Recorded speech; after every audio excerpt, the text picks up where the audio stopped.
Good morning students, welcome to Bindu Dadwal chemistry lessons. आज हम chemical kinetics की एनसीईआरटी की बुक से इन टेक्स्ट और एक्सरसाइज के क्वेश्चंस जो हैं उनको सॉल्व करेंगे। So let us begin. Chapter is chemical kinetics. For the reaction R changes to P, the concentration of a reactant changes from 0.03 moles to 0.02 moles in 25 minutes. Calculate the average rate of reaction using units of time both in minutes and seconds. तो average rate के लिए हमारे पास formula है change in concentration of reactants upon change in time. तो पहले time को minutes में लेते हैं, तो 25 मिनट्स, और रिएक्टेंट जो है 0.03 से 0.02 में चेंज हो रहा है। So products minus reactants will be 0.02 minus 0.03, ये आ गया माइनस 0.01, और माइनस का माइनस प्लस, और plus 0.01 upon 25, 0.01 upon 25 minutes, 4 into 10⁻⁻4 moles पर लीटर पर मिनट। और अगर इसी रिएक्शन में हमें टाइम सेकेंड्स में कन्वर्ट करना हो तो ये आ जाएगा 0.01 अपॉन 25 into 60, 6.66 into 10⁻⁻6 मोल पर लीटर पर second. So next question is, in a reaction 2A changes to products, the concentration of A decreases from 0.5 mole per liter to 0.4 mole per liter in 10 minutes. So calculate the rate during this interval. तो क्योंकि हमारा जो reaction है वो 2A into products है, तो इस case में जो रेट ऑफ रिएक्शन है, rate will be minus change in concentration of reactants upon ये स्टोइकोमेट्रिक कोएफिशिएंट से डिवाइड करेंगे और डेल्टा टी तो आएगा ही।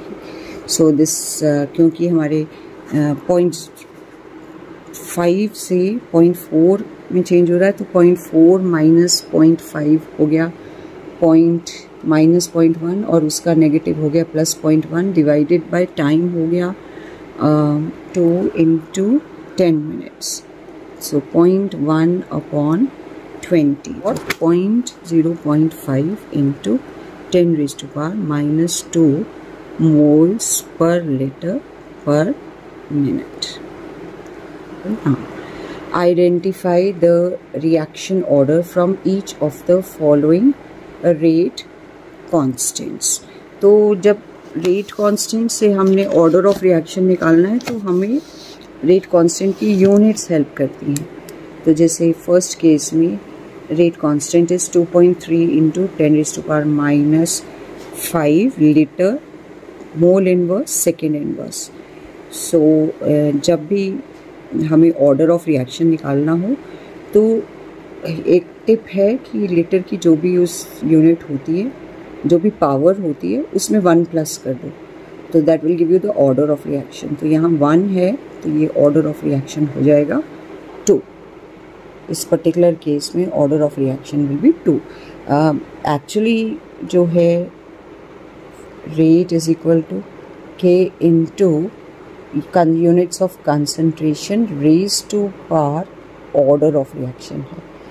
अब अगर K की यूनिट्स निकालनी है तो रेट की यूनिट्स यानी मोल पर लीटर पर सेकेंड डिवाइडेड बाय कंसंट्रेशन की यूनिट्स रेज टू पावर जो भी ऑर्डर ऑफ रिएक्शन है n, और ये K की यूनिट्स आ जाएंगी। सो दैट मीन्स कि ये कंसंट्रेशन की यूनिट मोल पर लीटर नीचे है, तो मोल पर लीटर और में से मतलब n में से 1 माइनस कर दो और पावर्स को ऊपर ले जाओ तो मोल इन्वर्स हो जाएगा। तो क्योंकि यहाँ पे हमारी k की यूनिट्स आ रही हैं मोल इन्वर्स और लीटर 1 और second inverse, so that means कि नीचे एक और अगर ये नीचे होता तो 1 + 1 2 हो जाना था, तो ऑर्डर ऑफ रिएक्शन 2 होना था। सो इतना सारा लंबा कैलकुलेशन करने की बजाय आप सिंपली k की जो यूनिट है उसमें जो लीटर की जो भी पावर है उसमें 1 प्लस कर दें, ये वाला 1, तो आपको ऑर्डर पता लग जाता है। So that's your tip. So इसी तरह k = 3 × 10⁻⁻⁴ सेकेंड इनवर्स। अब यहाँ लीटर है नहीं, दैट मीन्स लीटर (0) है, उसने 1 प्लस कर दिया, तो this is a first order reaction. So the question is, for a reaction A plus B gives product, rate law is given by rate = K into A⁻⁴ into B⁴ 2. What is the order of reaction? So order is the sum of the powers to which the concentrations are raised in the rate law equation. तो rate law में ये powers हैं half और 2. तो 2 + half is 2.5. So order of the reaction will be 2 + half, that means 2 + 0.5, 2.5. This is the order of reaction. Next question is the concentration of molecules, the conversion of molecules X to Y follows second order kinetics. तो N हमें दिया है 2. If concentration of X is increased to 3 times, how will it affect the rate of reaction? तो rate law equation, क्योंकि order of reaction है 2, तो rate law equation होगी rate = K into, मान लीजिए concentration X है (2), ये आ गई rate law equation। अब क्योंकि वो बोल रहे हैं कि हमने concentration 3 times increase कर दिए, तो ये हो गया 3 × X, और rate law equation में इसको डालने पर जो न्यू रेट आएगा, let it be rate 2, ये रेट 1 था, तो rate 2 becomes 9x² into k। तो जबकि यहाँ पे है kx², तो 9 बाहर निकाल दिया और kx² रखा, तो दैट मीन्स कि पहले रेट का 9 टाइम्स सेकेंड रेट है। So answer will be, the rate will be increased 9 times.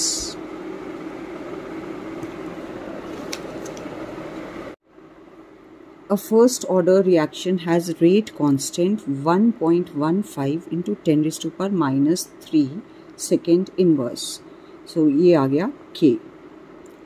How long will 5 gram of this reactant take to reduce to 3 gram? So हमें निकालना है T और रिएक्शन का order है फर्स्ट ऑर्डर। तो first order reaction के लिए integrated rate equation होती है K = 2.303 upon T log of initial concentration upon present concentration। क्योंकि K दिया हुआ है तो T को ऊपर ले गए, तो T = 2.303 अपॉन K की वैल्यू है 1.15 into 10⁻³ second inverse, log of initial concentration है 5 grams and reduced to 3 grams means present concentration 3 है। तो इसको सॉल्व करने पर log 5/3 that is 3 1s are 3, 20, 3 6 are 18, 20 6 are 18, again we get 6 and 7। तो solve करने पे हम पहले तो हमें 1.6667 का लॉग देखना है और 2.303 अपॉन दिस वैल्यू 1.15 इंटू 10⁻³ से मल्टीप्लाई करना है। सो let us find the log of 1.6667, यानी कैरेक्टरिस्टिक, क्योंकि एक डिजिट के बाद डेसिमल है तो कैरेक्टरिस्टिक हो गई 0, और 16 को हम 6 में देख लेते हैं। This value comes out to be 2 201 and again इसको हम 6 में देखेंगे तो 16 और राउंड अप करके 7 में देखेंगे तो 18। तो 201 में 18 प्लस किया तो 2219 हो गया। अब इसको सॉल्व करने पे हमारा आंसर आ रहा है t is equal to about 444 seconds. ये हमने इसको मल्टीप्लाई करके और डिवाइड करके आंसर निकाला है। This is your correct answer. So let's move on to the next question which is time required to decompose SO2Cl2 to half of its initial amount is 60 minutes। तो half of the initial amount में change हो रहा है तो that means ये T half है which is 60 minutes। T half is 60 minutes। और next part is if the decomposition is a first order calculate the rate constant। बहुत ही simple है। rate constant के लिए हमारे पास formula होता है 0.693 divided by T half which is 60 minutes। अगर हम इसको seconds में करें तो 60 से हम further multiply कर लेंगे और फिर हमारा आंसर आ जाएगा 1.925 into 10⁻⁻⁴ second inverse। So let us do this in text question number 4.8। The rate of a chemical reaction doubles for an increase of 10 Kelvin in absolute temperature from 298 Kelvin। तो calculate EA। तो इसके लिए हमें Arrhenius equation use करनी पड़ेगी जिसके लिए है log K2 upon K1 is equal to EA upon 2.303 R 1 upon T1 minus 1 upon T2। अब क्योंकि हमारा रेट ऑफ रिएक्शन डबल हो रहा है तो दैट मीन्स रेट कांस्टेंट भी डबल हो जाएगा। सो log K2 upon K1 हो जाएगा log 2 और EA upon 2.303 R की वैल्यू होती है 8.314।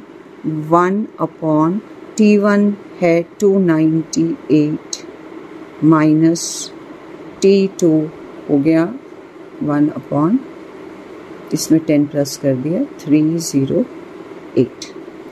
अब सॉल्व करेंगे तो हमारे पास आएगा log 2 होता है 0.3010 is equal to EA upon 2.303 into 8.314 upon 308 into 298 ये LCM हो गया और डिवाइड करने पे यहाँ आया हमारा 308, यहाँ आया 298, 308 माइनस 298 आ गया 10 अपॉन 298 इंटू 308। सो ये को यहीं रखा और बाकी सारी टर्म्स को इधर ले गए तो ये is equal to 0.3010 into 2.303 into 8.314 into ये 298 into 308 the whole divided by 10। तो सॉल्व करने पर ये आंसर हमारा आ रहा है 52897.7 जाउल्स पर मोल और किलो जाउल्स में 1000 से डिवाइड कर दिया and we get 52.897 kilo joules per mole. This is the activation energy which was required. Then next is the activation energy for the reaction 2HI gives H2 plus I2 is 209.5 kilojoules per mole at 581 Kelvin. Calculate the fraction of molecules of reactants having energy equal to or greater than activation energy. So fraction of molecules having energy equal to or greater than activation energy को हम e⁻⁻ से दे सकते हैं, ये fraction of molecules. तो यहाँ पे E हमें दिया हुआ है 209.5 किलो जूल्स पर मोल। सो जूल्स में ये 10⁻³ से मल्टीप्लाई किया, डिवाइडेड बाय 8.314 आर हो गया, और T हमें दिया हुआ है 581 केल्विन। सो इसको सॉल्व करके हमारा आंसर आ रहा है e⁻⁻43.37। अब to find out the fraction of molecules and to solve this e⁻⁻43, दोनों का हम लॉग ले लेंगे। तो natural log of f will be natural log of e⁻⁻43.37। तो जो पावर होती है वही इस E के नेचुरल लॉग की आंसर होती है। So it comes out to be -43.37।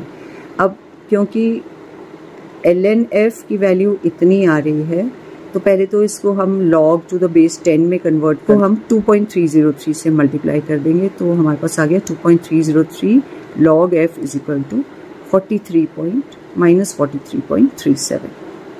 ठीक है, अब log f 2.303 को नीचे ले गए और डिवाइड करके आंसर आया log f is equal to -18.8319583। To find out the fraction अब हम एंटी लॉग्स ले लेते हैं। तो anti log of log cancel हो जाएगा और इधर आ जाएगा f, और इसी तरह इसका एंटी लॉग जो है इसमें ये कैरेक्टरिस्टिक है, ये टर्म नेगेटिव में है। तो पहले नेगेटिव में कैरेक्टरिस्टिक तो चलती है, लेकिन मैंटेसा हमारा पॉजिटिव होना चाहिए। तो मैंटेसा को पॉजिटिव करने के लिए हम क्या करेंगे, 18 में 1 माइनस भी कर देंगे और प्लस भी कर देंगे। तो माइनस कर दिया तो ये -19 हो गया, 18 और -1 -19, और 1 में से इसको माइनस कर लिया। तो जब 1 में से इसको माइनस किया तो हमारे पास आया ये 1680417। अब एंटीलॉग्स में हम 16 को 8 में और फिर 0 में देख लेते हैं। सो 16 को 0.16 को 8 में देखा विच इज़ 1472, और फिर 7 में देखा विच इज़ 2, तो ये आ गया 1472। ओके, नाउ क्योंकि कैरेक्टरिस्टिक है हमारी -19, तो इसका एंटीलॉग हो जाएगा 10⁻⁻19, और बाकी बचा 0 कैरेक्टरिस्टिक। तो 0 कैरेक्टरिस्टिक में जो 0.1472 था, डेसिमल को हमने एक डिजिट के बाद, कैरेक्टरिस्टिक 0 है तो उसमें एक डिजिट प्लस करो, यानी एक डिजिट के बाद डेसिमल आ गया, और आंसर आ गया हमारा 1.472 इंटू 10⁻⁻19। तो ये इन टेक्स्ट क्वेश्चंस की सॉल्यूशंस हैं, आप इनकी प्रैक्टिस करिए। Now you will be prepared to solve the questions which are given after the chapter, जो कि हम अपने नेक्स्ट वीडियो में करेंगे। So that's all in today's video. If you like the video, please do share and subscribe. Thank you. Have a nice day.